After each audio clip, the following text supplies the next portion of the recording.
ईशावास्यमिदं सर्वयत् किंच जगत्यां जगत् तेन त्यक्तेन भुञ्जीथा मा गृधः कस्य स्विद्धनम्। यह मंत्र यजुर्वेद के अध्याय 40 से पहला मंत्र लिया गया है। परमपिता परमात्मा इस मंत्र के माध्यम से सभी मनुष्यों को यह समझा रहे हैं, बता रहे हैं।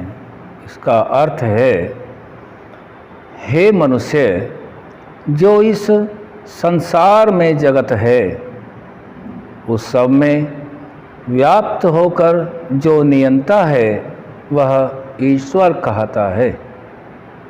उससे डरकर तू अन्याय से किसी के धन की आकांक्षा मत कर।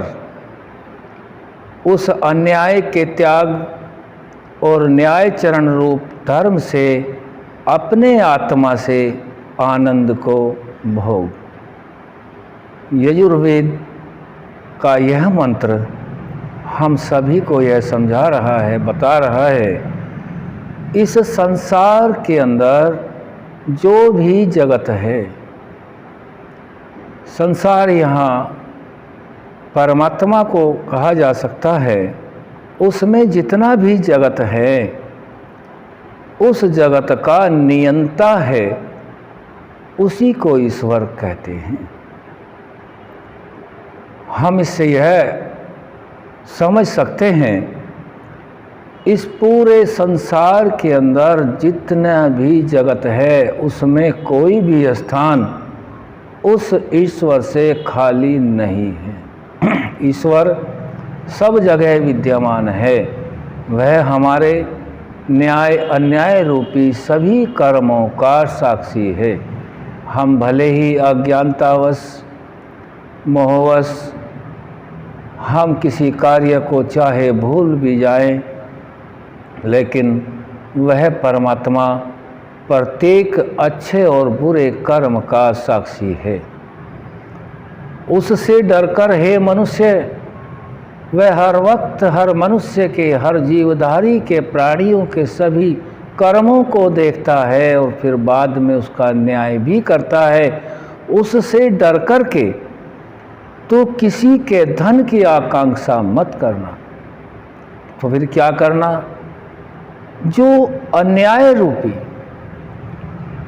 कर्म है उनको त्यागना, और जो न्याय आचरण रूप धर्म है उनसे अपने आत्मा से आनंद को भोगना। इस मंत्र में आगे यह भी समझाया गया है कि आत्मा से आनंद को भोगना है।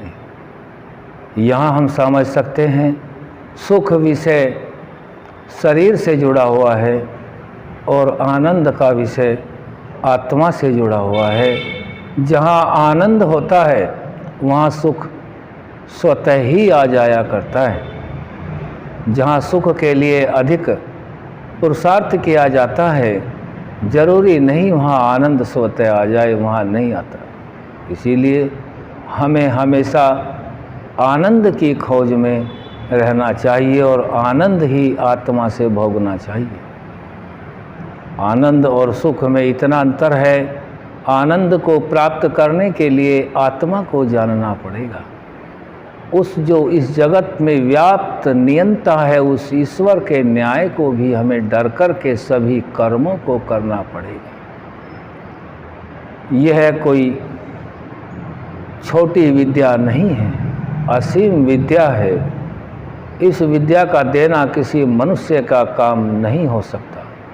इस प्रकार की विद्या तो वही जगत का नियंता सृष्टि के आदि में दे देता है। मनुष्य के अंदर इतना सामर्थ्य ही नहीं है कि वह इस प्रकार की विद्या को हम सभी को समझा सके। यह तो केवल परमात्मा का ही सामर्थ्य है। हम सभी अन्याय से किसी के धन की आकांक्षा तक भी न करें, मन में भी न लाएं। जितना भी हम भोग करें वो सभी तप पूर्वक भोग करें। जिसका जितना हिस्सा है उसको उतना ही देकर के हम उसका भोग करें, तभी आनंद आत्मा से हम भोग सकते हैं। ओम सम।